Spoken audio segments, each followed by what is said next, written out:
Hello అండి. ఎలా ఉన్నారు?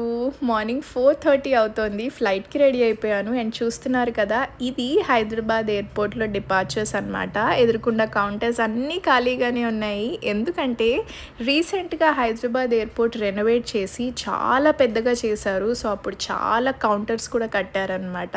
ఒకప్పుడుతో కంపేర్ చేస్తే. సో, ఎట్ ప్రెజెంట్ అయితే ఇది ఏ ఎయిర్‌లైన్స్ యూజ్ చేయట్లేదు. నెక్స్ట్ ఇంకా ఫ్లైట్స్ పెరిగాక, డిపార్చర్స్ పెరిగాక ఇంకా ఎవరైనా యూజ్ చేస్తారు. అండ్ లోపల కూడా చాలా కొత్త కొత్త షాప్స్ వచ్చాయి. రకరకాల బ్రాండ్స్ వచ్చాయి ఎయిర్‌పోర్ట్‌లో. సో, మంచి టైం పాస్ ఎవరైనా కొత్తగా అయితే ఫ్లై చేస్తుంటే. అండ్ చూసారా వెదర్ అయితే ఎంత ప్లెజెంట్‌గా ఉందో మార్నింగ్ టైంలో కదా!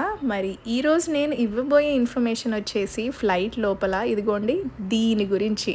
ఎవరైనా కొత్తగా ట్రావెల్ చేస్తున్నప్పుడు ప్యాసింజర్స్ నన్ను చాలామంది అడిగారు, ఏంటి స్మోక్ వస్తోంది ఇలా పైనుంచి అని. సో, అది స్మోక్ అయితే కాదండి, మిస్ట్ అనమాట. అంటే పొగ మంచు. ఎప్పుడైనా ఫ్లైట్ ఆన్ గ్రౌండ్ ఉన్నప్పుడు ఏసీ రిలీజ్ చేసినప్పుడు కొంచెం సేపు అదైతే వస్తుంది. సో, కొంచెం సేపు తర్వాత పోతుంది. సో, ఎవరైనా ఫస్ట్ టైం ట్రావెల్ చేస్తున్నవారు దాన్ని చూసి కొందరు కంగారు పడతారు.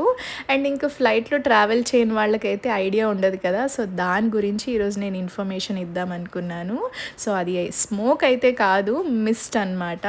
సో, అలా ఇందాక చూసారా బెంగుళూరుకి వెళ్ళాను. అక్కడ కూడా వెదర్ భలే ప్లెజెంట్‌గా ఉంది. సో, ఇంకా తిరిగి హైదరాబాద్‌కి వచ్చేసాను. అండ్ ఇప్పుడు మీరు చూడబోయేది అరైవల్స్‌లో బ్యాగేజ్ బెల్ట్ నెంబర్ 3 అని ఉంది కదా! సో, అలా మీరు చెక్ ఇన్ చేసినప్పుడు బ్యాగేజెస్ ఏదన్నా ఇచ్చినప్పుడు తిరిగి ఫ్లైట్ ల్యాండ్ అయ్యాక మీ డెస్టినేషన్‌లో ఒక బెల్ట్ నెంబర్ అనేది మీకు అనౌన్స్ చేస్తారు ఫ్లైట్‌లో. సో, దాన్ని బ్యాగేజ్ బెల్ట్ అంటారు. మీరు అరైవల్స్‌లో ఆ బెల్ట్ దగ్గరికెళ్ళి బ్యాగేజ్ అనేది కలెక్ట్ చేసుకోవాలన్నమాట.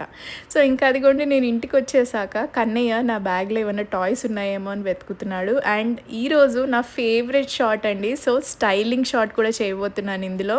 నేను 3 డ్రెసెస్ తెప్పించుకున్నాను. సో, ఆ మూడిట్లో ఇదైతే నాకు భలే నచ్చింది ఈ కలర్. అందుకే ఫస్ట్ ఇదే చూపిస్తున్నాను. పఫ్ హ్యాండ్స్ వచ్చాయి. అండ్ మధ్యలో టై చేసుకోవడానికి అదిగోండి అలా వచ్చింది. సో, నా ఫేవరెట్ కలర్. అండ్ ఇదొచ్చేసి సెకండ్ వన్ అండి. ఇదైతే భలే క్లాసీగా ఉంది అసలు. మధ్యలో ఆ నెక్ దగ్గర వచ్చిన డిజైన్ నాకైతే భలే నచ్చింది. సో, వైట్ మీద ఇలా పింక్ ఫ్లవర్స్ అనమాట. సో, వైట్ అని కూడా కాదు, లైట్ క్రీమ్ అండ్ వైట్ మధ్యలో ఉంది ఇది. సో, ఇది కూడా భలే ఉంది. అండ్ నెక్స్ట్ వచ్చేసి బ్లూ కలర్ అనమాట. ఇది కూడా నాకు బాగా నచ్చింది.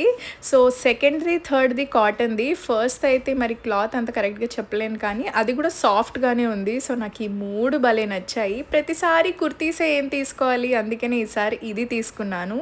అండ్ ప్రోడక్ట్స్ ట్యాగ్ చేస్తాను, చెక్ చేయండి.